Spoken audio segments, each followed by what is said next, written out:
జై సోమనాథ్ పార్ట్ 88 క్రితం తర్వాయి భాగం. జనాగఢ్ ద్వారం దగ్గర పరిస్థితి చాలా విషమించింది.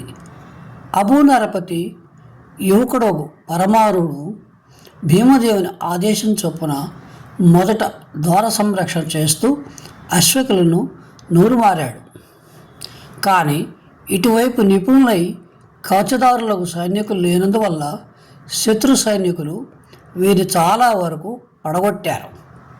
పైగా రాళ్లను ఉపయోగించే భీమదేవుని ఉపాయం ఇక్కడ అనుసరింపబడలేదు. ఫలితంగా శత్రువులు సునాయాసంగా ముందుకు వచ్చేశారు. తాబేటి సైనికులు అనుకున్న సమయానికి నీటిలో ఈదను ఆరంభించారు. వెనకనున్న అశ్వకులు కోటపైనున్న సైనికులతో యుద్ధం చేస్తూ వాళ్లను నిరోధించి ఉంచారు. గజదళం వేళ్లకు ముందుకు నడిచి తాబేటి సేనకు నిచ్చెనలు అందించింది. కోట మీద మోకాళ్లపై కూర్చున్న సైనికులు ఈ తాబేటి సైనికులను వధించడానికి ప్రయత్నించారు. కానీ దృఢమైన లోహ కవచాలకు తగిలి అనేక బాణాలు వృధా అయ్యాయి. పరమారుడు సైనికులను ఉత్సాహపరచడంలో కానీ, సాహసాన్ని శౌర్యాన్ని ప్రదర్శించటంలో కానీ కొంచెమైనా వెనుకంజ వేయలేదు. అతని సైనికులు కూడా విసుగు లేకుండా కష్టపడ్డారు. ఎందరో ఈ భగవత్కార్యం కొరకు తమ నిండు ప్రాణాలను బలి చేశారు. ఇంత చేసిన తాబేటి సైనికులు అగర్త దాటి కోటగోడకు నిచ్చెనలు వేయనారంభించారు. అశ్వకులు నీటిలో దిగి వీరికి సహాయం చేయడానికి ప్రయత్నించారు.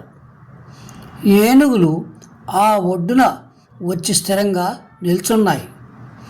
వాటిపైన ఉన్న విలుకాండ్రు కోటపైనున్న సైనికులను చిందరవందరిగా చేసి నొప్పించటం మొదలుపెట్టారు.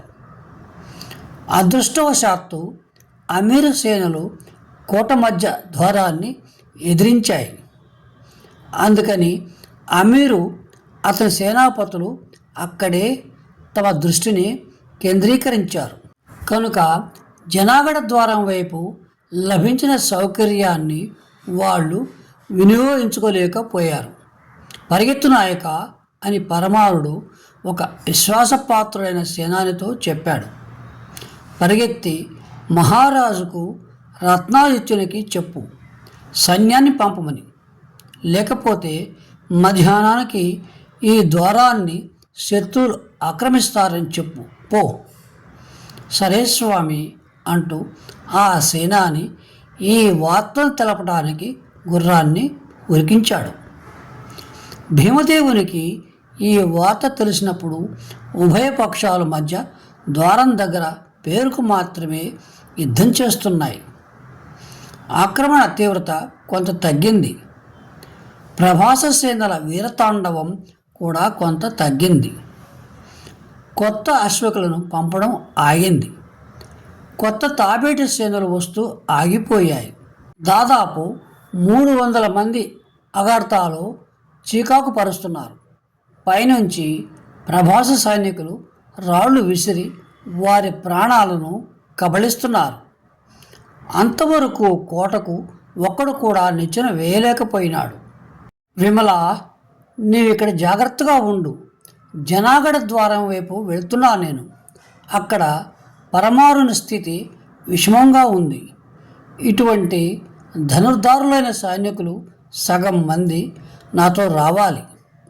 ఇది శత్రువులకు తెలియకూడదు అంటూ శత్రువులను మోసం చేయడానికి విమలిని తలపై తన తలపాగా పెట్టి అతని శిరస్త్రాణాన్ని తాను ధరించి పరమారునికి సహాయపడేందుకు పరిగెత్తాడు భీమదేవుడు. రత్నాదిత్యుడు కూడా ద్వారకా ద్వారం దగ్గర మహావ్యవస్థను నెలకొల్పాడు. అతని జాగ్రత్తకు సౌరాష్ట్ర సైనికులు గురుతప్పని విలువిద్య తోడై శత్రు సైన్యాన్ని కదలనివ్వలేదు. అందుకని పరమారుని సందేశం రావడంతో 300 మంది విలుకాండ్రను తీసుకొని జనాగడ ద్వారానికి పరిగెత్తాడు. సశేషం. శుభం.